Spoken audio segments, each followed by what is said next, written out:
Is mis a Pàdruig mar cún agus cha chur a dhéonach sa bíarmh go bhfuil graag mórach a mir cáin. De gach seirse agus cuharí an dúin Alba na chacin hín. A nuaí chur mí fáilte dá chulan gan chánar stach am héin, a bheith cheall Flórí agus standí den Mont Peggy. Le cáin ha scéalach go nuaire an cáinir in níise agus ar an trésa ha amas úr rám. Toirt a chuin.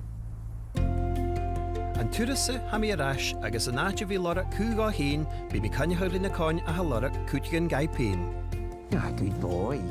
Dún si mí mú uchbach go cháin Is an dal cuairt. agus clunne mí scéalach an blá mu gúil agus dachan an búin. I should pop it. Agus mar as aingéibh bí mí lorach fistrachuig mo cháin rúchasach na Alba. Get a be cáin chuúrach a bheith an Alpanach jo cáin húna a mí san féin go cnac na cúise mu na brídichin na Searlainn. Í Flórí. Bhain joinnes tjerk go na fioinnes anichte. Tuil mí ora úlas an trésa. Ma ha sí sé chearst chum mésal ar cáin sa hameise, ha sif san áte chearst. Seo, cúlíisiú.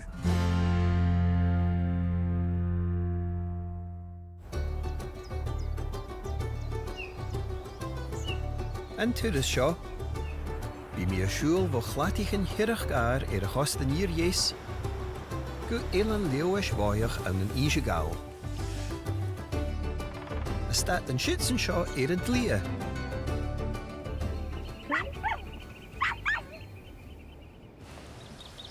Peggy. Come on. Sé níor in haun, bí cáin a déanú de bheithe na seaar. Russian ma, was that good? Agus get nach ile ar a bhí seo fata, Shit. níl cúineach go mí ram nó nach ra Flórí agus Peggy acam. Haid gar íru a déanú ar taith na gachi. Flórí. Ha mees mór ar an seirse cúrise bhfuil me dolla channechuig an an imig dachi Alpanach. Úne na cáin is animala ar an túil. Ha dúine smúne go gora mar cáin glích, bóiach agus cúineal. Agus, gymá trícht, bí dúine gra gréad an péta a seaar a gúta go bhiacad. Cúir a bhfuil mé mach? Na Golden Retrievers, of course.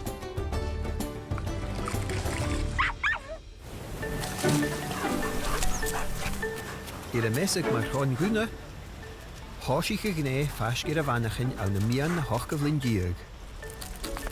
Chai an brídagar san a bhí a tílag le crech an an dachút ir tír Bud. agus sanuske. Le fionnig fata bán, Where's your ball? bíal bók agus nátar báial. Ha mís mór ar na cáin seo mar féchtichin fiegan dúil. Ha na cáin seo dún an ma mar cáin taichge agus mar cáin séiribhis. Agus hat éhaiseach ma ar dúine a chai a chawl a lorach. Gúta tú rá go bhfuil leat chavór ma ar a húlarút agus saunar scásin hat ag múlach listichin na péchtichin a seaar an na Britain an na Canada agus as na Státe Núnachte. Oh my goodness, how many can I hold all at once? An dú bí mi a déanú tóir Padruig. Russian circus dogs in Brighton. A giún sa go geachtaí injanach, It's kind of believable. Yeah? Lily! a canneach a rídí se bh cáir a bhí cálag, You're my best friend. And I'm so lucky to have her as my best friend. agus a dul ir bhóg leis a gné gána seo. Oh, hi.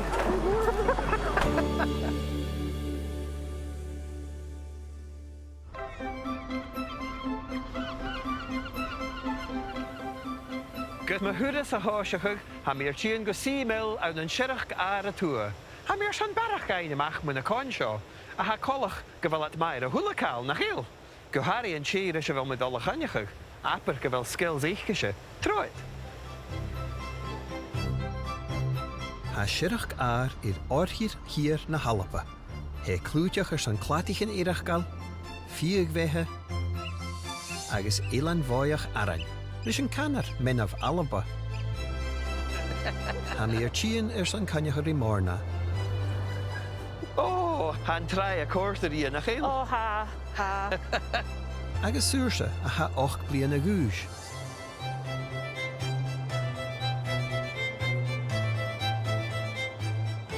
na chat an nuairsin. Ha, Gresham, Leonich an. Haisam. Bau fudach an a sléite nach rá. Ba mi has na miacar a mi swinach a bheith sé na sléite. Aha, agus ba mis ag an dul mhór. Va.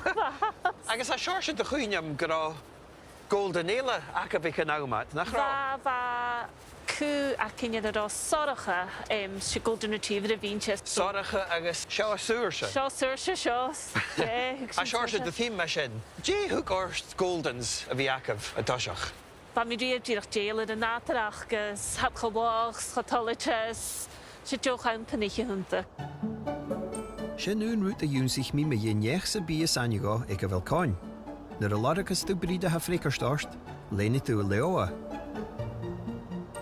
Agus í seo bícan me suúrse. Hai gyma toliche, gyma jail y dynia, jail y petchinilla, ha cachach ins, hai jail orisons. Cú agus cacht. Cú agus cat coleg, had be at the cattle colegs. A bhí go deireadh. Bí ha sin ingen mar. ha.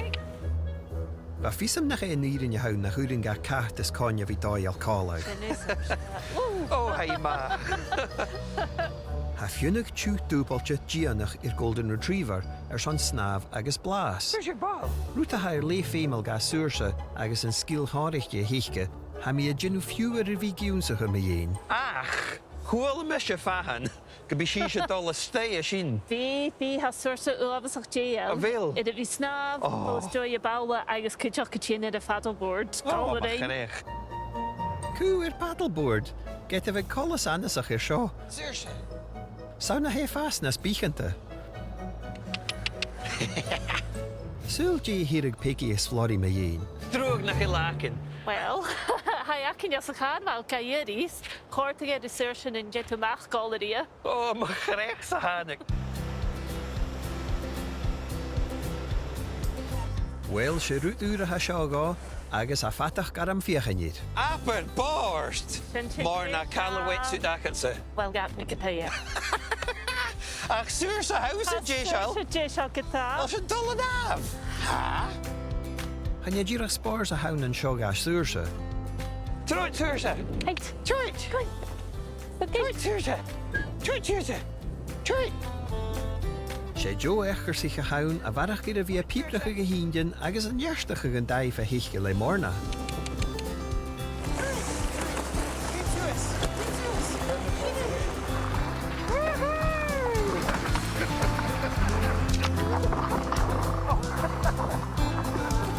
Hómhómh, as déana bheith sin, chan le colach go rasúrsa ráheánach a gáil ar bhharst. Abandoned ship, Saoirse. Is mise, Yay. ha mí féimach ar fós. Agus dé se na bhí a gúlacha chuúlanan.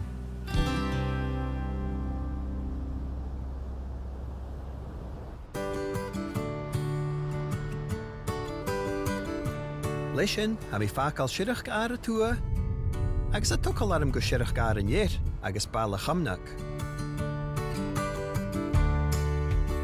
San caineach ar i Karen McFarlane, a hir a bhí bríide a Golden Retriever fat cóir fichat bliana.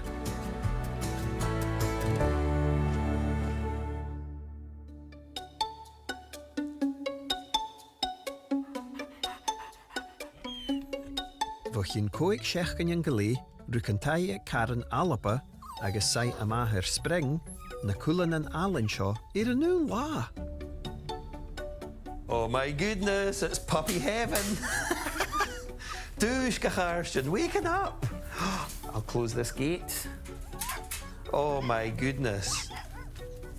What are you doing? You're stealing something from my pocket. Oi. Oi. Oh my goodness, how many can I hold all at once? They're quite chunky wee pups. We want them to be nice and chunky because they have the growth spurts. They're on 4 feeds a day. Oh, I think I found my spirit animal, eh? You like eating and you like sleeping and playing. What's that? A nuair héin, chai chimichail ar 10,000 Golden Retriever a bhrí. Oi, you're biting my toes. céalacha go bhfuil a measc na cóig seoirsigh de cháineas má ar a bhfuil féal ann an Alba. That's an orange. She's usually the wild one as well. She's still zonked. Tá na cúlan an seo mí nach doracha, ach fuaití an dionagachcha a bhí cho bainrí uachgar, neo doracha ruach. It's puppy mayhem. So, what do you think are the best attributes of this breed? Their temperaments are wonderful, very gentle and loving. Aye. And they're quite tuned in as well, so if you're having a bad day, they know it and they'll be there to they support come you. and Yeah, lots give of you cuddles. Just a great family pet. Full of spores. What are you doing round there? Hey, ow! Tá uir de géal in na cáin seo sgan bíar trícha cúmal chuiraman móra ar an son. They've also had a golden retriever gathering at Gushigan, the home of the golden retriever, which has been fabulous. Yeah. That sounds great. I would love to go to Great that. fun. It's great fun. People from all over the world come. Sanna tá dúsachan a hanig an golden retriever. Féimi mé barach rúrich dhéanú ar a sin. Well, thank you for letting me come amongst It's a this pleasure. bonkers little pen full of the most cute little bundles ever. I think they had fun too.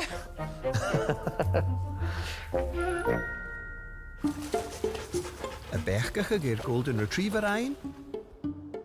Biáid ar dich agus dábla na díag.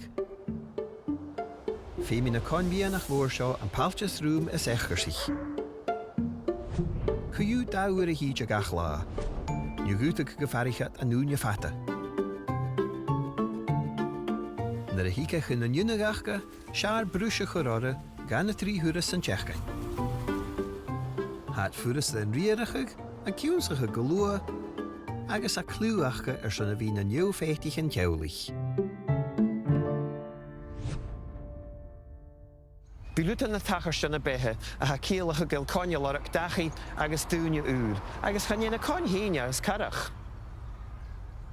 Leis go bhfuil golden retrievers choféimach ar echgar sich, agus clúich, agus hat gymach glích na héal. Ha mis múnecha go bhfuil úr an cúideach, hat chod lúris na dúneachcha, go bhfuil at fulling le bic an anxiety nar a hat gun dúne chemical. Agus mar sin chanéile dói bethe freigrag ar na cáin. Ha sin gymach dúlich na chéal agus úrnan ha sin atál go bhí dionne gymach go féimat an cú ar sechad. Chúla mi dhéon dá golden retriever a ha féimach ar dachaí bharaneach.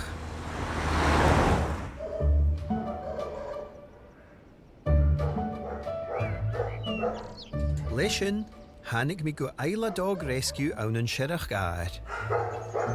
Cha a chuir bhain an na dáhíle sa déich. Agus bíad a tésarcin agus a lorach gachan na núra ga chemical ar ciad agus fichad cú gach bliana.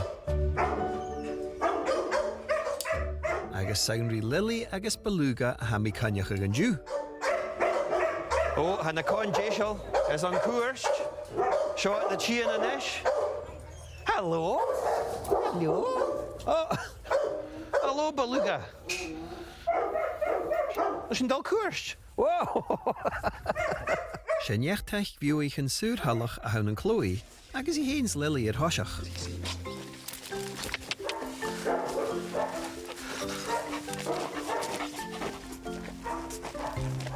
Seall chu tollachte sa hat, fine amach. Cuairst na matne. Into the field. Lucky dogs.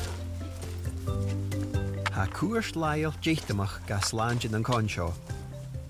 Rút a bachárgút a bhí máchal, ma hau an bech fér ein. Oh, how larger a fair more. He's strong, this one, isn't he? Carsona hat static a gate dúnan. Far a bhfuil a chuairst a táiseach. Toirt, come on, there's more to come. They always stop at the beginning, don't they? Downloading the P-mails. Jevat talacha gur lí a bhí snátarach. Ha cumas álín an cáin seo idir 10 míle is 100 míler uir go más a hacinne. Agus nar a status at an snátarach, bíad a crunneachach fistrachaí manárin a ham an cuairsteána. Come on. Oh. We've got a roller. Hey! Oh, look how happy she is. Hey, are you happy? Agus córis nach cóirtach rála sa bhatin. Gaf mi hín cóir a hí. Oh, Shaul Orsta Lily. Ilutalacha. A good morning roll. Oh, Lily, she course that of us and Shaw. Let's go. Oh, she's coming. Shall we cut up through the middle? Oh.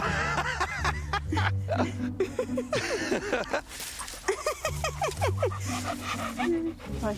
Come on. Come on, Lily, come on. She's a bit lazy, isn't she? Cheers. Get a hole. Come on. Agus gírach na raibh tú lacin goráis in na Jenna Gerstish. What is it? What are you seeing? Australia. Nothing better than making holes. Right, come on, you guys. Let's go. Toirt, beluga, toirt. Look, it's your favourite thing. A big dirty puddle. And this is why you wore wellies, Chloe. Golden retrievers love water. Right, will we go back? You happy now that you've had a wee cooling bath?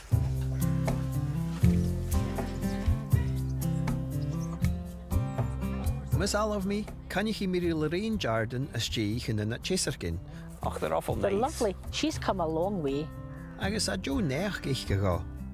Lily's going to live in a flat in Edinburgh, so she'll have a fabulous home.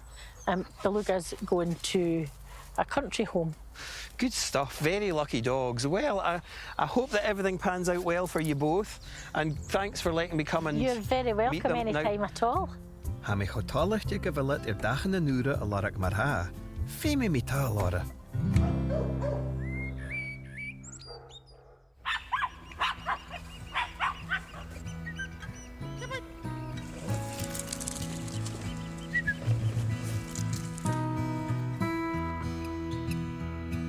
Irashan san open. Ha fatach gar immuunsach me yin echt in an conshaw. Ha mi schon barach gaine mach mo coas and danik na golden retrievers. Agus ha mi vi smúneach me yin na húrs Karen. Me yin an dachi. Ach ga huasig eidach giúsachain. Ha mi smúneach gewil an daumaun. Zo'n road trip. Mach a shalom.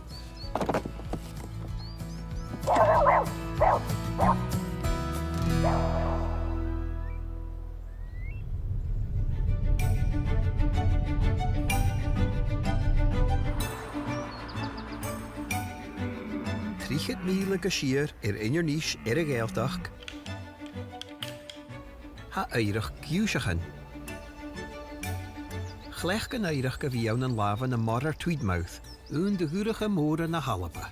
Nech politics, agus fair ik an romeis mór cáin. Very strong, isn't she?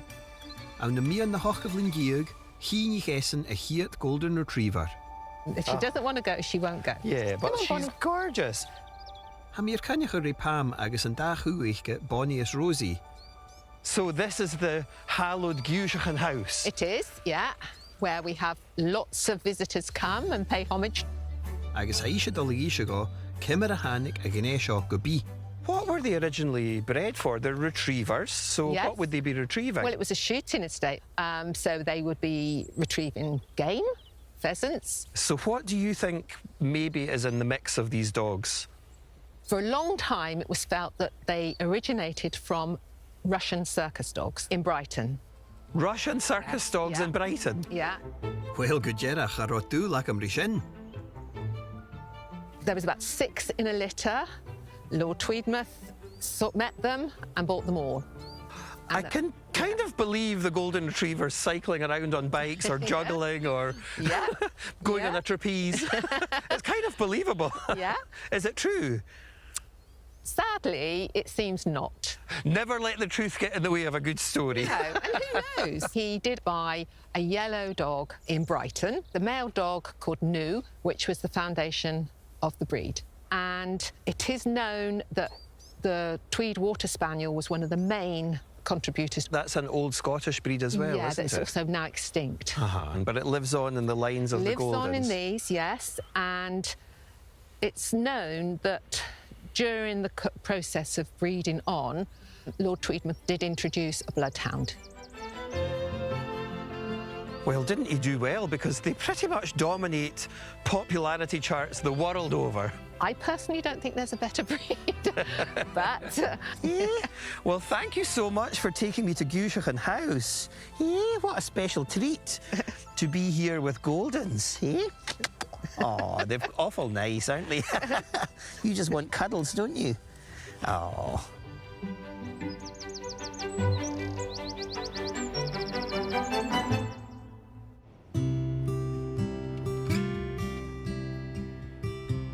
Aber echtri ingenach. Ga baundierige san a vi chillig le krech a chain kineach. Chain kineach gus a vi sochgar agus baial. He collach go let mesel ir a hula dunne rischen tachara. A mir malia a geichgen macharach ian, a hair san ishe go karsan na vechsen, is e 4 jo chaumpanach a hounds a golden retriever. Good, hey, good. Good job. Good job. Wel a chairsten ha mi rash an an ilan lewish agus ha mi dol go trai gerige a cha a bwtag mar union an trai yn y siar an dŵl. Nach ra ffisig yn y lewis i chyr a sy'n mar ha. Ha nuring os mwniwch ag i'r ach yn y siar na sio son a fi cosiach le cw. Hwcyn. Sien yn ys. Sien yn ys. Ai, Ian. Hi, Patrick. Cymar a hawl. O, glif ma, dim nos y pen. Ah, gymach, co a sio ynys. O, sy'n Cooper. Cooper. Hi. Cooper. Hello. Hello. Sy'n Cooper. O, na chi a snoc.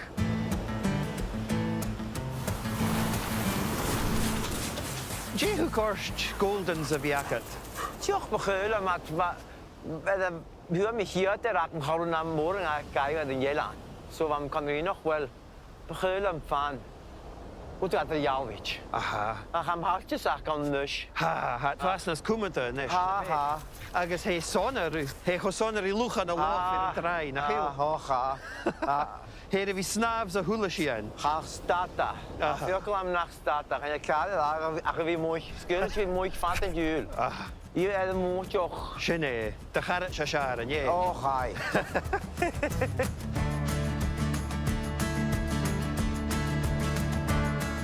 Agus Gina ruta na siar man na con sio. Nat vechsa. Breng je het in de molenaar? Anneke, die had de smulletjes, die had toch Janus, die had toch... Ga je dat naar graag? Binnen de molen, zuurse schiers, zag. Die had gesnok. Aha. Zo'n mogel. Het glich agus mogal. Ha, ha. Agus landsbors. Landspoor, zei. Nou, het is een bier. Aha. Zo maar. Caltach rys a hula golden is anje go, a caltas farfer Cooper. Goed. Ga uw geestjakem, go haar shechke wel ianja voorach crucht. Vind. Agus a fel a mas a bil in de cw. Oh, gaan je. Ga begullen me naar gewoon het keurtje. Ja, dan gaat filmen me. Ga gewoon de keuren niet aan weg. Maar ga je dus zo keurig naar kaart. Gaan je la kwalach een kuur, na con sio, casciar. Film de kwart zo te geur. Sje. Da charat sa siar, na chi. Sje, film de. Gianni gaan naar smaak zo goed. We rollen het door. En nu?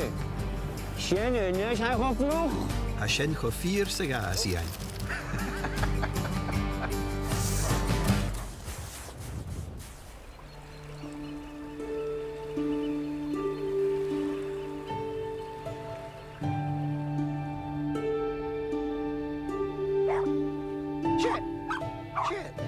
Go on, Pig. Go on. Go. Mas cheek me hurus go krieg en ju, ha mir schon keli nu ga ele ianu. El kuinjake ver Lilius beluga, Joit me haar. wel hat de nischen en dagen en ure, agus a fatach gar am feichen kemmer dog eif. En toshach, heech mi go galston an shirach gar, a chanjach ri chowlach uur beluga. Knock, knock. Hi, gang. Oh, look who's here. Hello. Hello. Pleased to meet you. Nice to meet you. Hello. Now, this dog has got a new name with his He new has home, indeed. hasn't he? What's he called now? Now Fergus. Fergus. Now Fergus. Hello. Hello, nice to see you again. Oh, he looks very happy. You give me a spark. So this is Bella, who's also a rescue, and Rosie. Rosie, the boss. Yes, definitely the It's boss. always the wee ones. Wel, ga fi yn sy'r geirio gol ciar ora. Oh, come on, gang. Here she comes. How's he settling in? He is doing really well. First week probably didn't know exactly what was happening, but he's realised that we love him. Yeah. Oh, he's And- landed in the right house. Yeah. You've said the L word now. Yes, yes. A sin cho lóg, ha mi cíneach gyn dy hwt fergus an yn gwyl cwtioch. Agus chan ie sio a chiad cw a hwyrad fo Isla Rescue. In total, we've had 8 dogs from them. Oh, Jings, you're their Yeah. best customer. Absolutely. Gordon, does she run it past you when she's going to bring a new dog home? Sometimes. Ho fo, catch and cool mi sio roia. I do get worried when she gets up there on her own, whether I'm going to come back to another dog. Chan yn gil rwtig yn Gordon agus eich caniach le chéile yn sin. This way. Oh, good boy. Echo snock, daich gyn toirt je. Ha mi yn dochas gil colta sa chiast wat doel Lily sa hir fergus cor. Chan i lach yn goi sin ywnsachig. Fe mi tuchel arm dan fria valle. Dyn eichin. Hello, Lily. Hello, Lily. Hello. Hi, Katie. Hi. Oh. Shall we walk and talk? Yes, walk and talk. Let's do it. Oh, very good. Kimera how? Kimra how? Haga ma, kimera how hin. Ma? Ma. So tell me, how are things going with Lily? Oh. A bit too well, it seems. Oh. She is doing incredible. She is the light of my life. I love her to pieces. You can really start to sense that she's loving me and trusting me, which is really beautiful to see. Would you recommend to people to adopt a dog? Oh, 100%. It's the best thing I could have ever done, and to know that I've given her a good home. Lily, what are you doing? You just like stopping, don't you? Oh, Lily, what are you like? And car a hounds and chown vatja. What a big softie she is. She's the light of my life. Aren't you wonderful? It's so nice to see a successful pairing because, you know, she deserves a good life, and also I can tell that you're just smitten, so... So smitten. You're my best friend, and I'm so lucky to have her as my best friend, you know? We're going to be together for years, and that's so exciting, isn't it? You happy with that? Congratulations. Thanks for letting me come and see her again. A mi cíneach gan bí bethe at a goil ag Lily is Katie Calling. Aper criach alin túras an land you.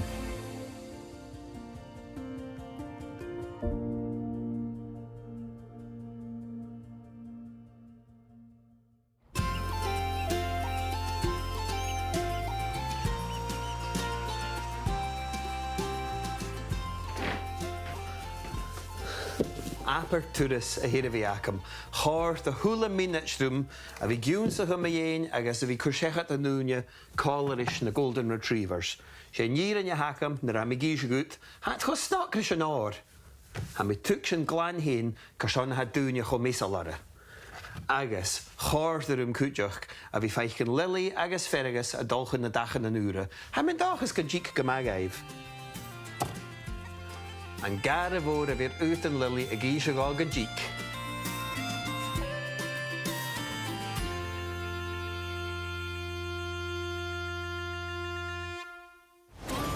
A nahuras cúléisiú, cynnig mi mundir healtain a ha déal na shelties. They are so handsome, Peter. I'm sure you'll agree. Agus yún si chimi me yin na céirlich an lochlanach a gúta go bhí na núver, gun da nach na conveke de Seoirse spits an seo.